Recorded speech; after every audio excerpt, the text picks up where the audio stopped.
All right, so I just wanted to make a quick video to introduce the Tech Disc Tests series. I already released one testing different nose angle techniques, but I didn't really introduce the series and explain what it's about and provide some context.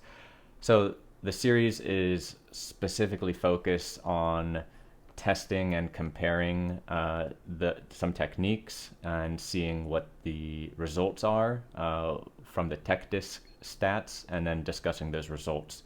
And that's pretty much it.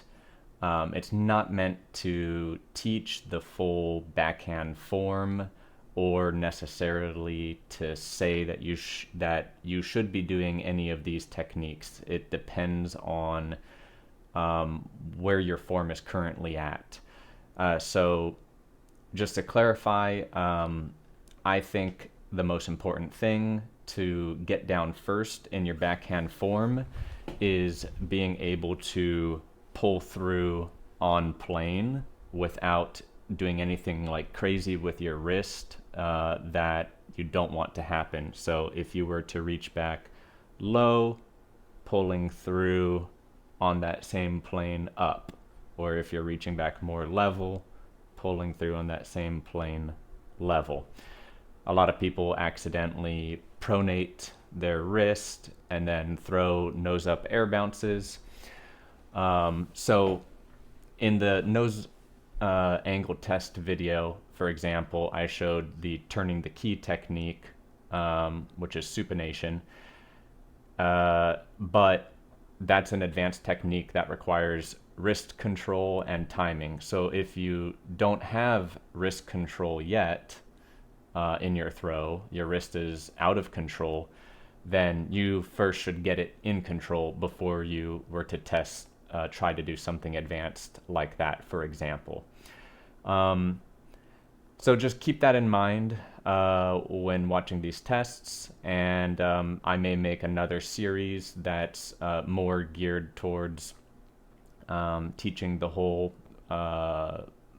backhand form in a way that if I could go back, what's the order I would try to learn things in to be more efficient. And then also throughout this series, if I do not mention a particular grip that I'm using, then it means I'm using my default grip, which I'll show here, so you know what that is.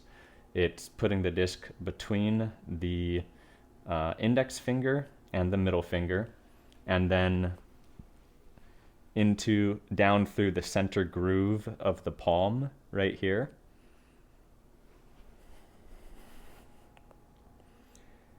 And then I have the index finger on top initially, and then I put it around the rim without moving the disc at all. So now this results with this base knuckle of the index finger being above the rim instead of underneath the rim, which can cause a nose up release from what I've heard. I'm gonna test it out maybe. And then my thumb position is close to where the rim meets the flight plate, either right in the middle of where they meet or slightly in onto the flight plate. And then my back three fingers, I like to, instead of keeping them curled like this, where the last knuckles are curled, I like to extend those last knuckles like that. So that's the default grip that I'm using in any test where I'm not testing different grips.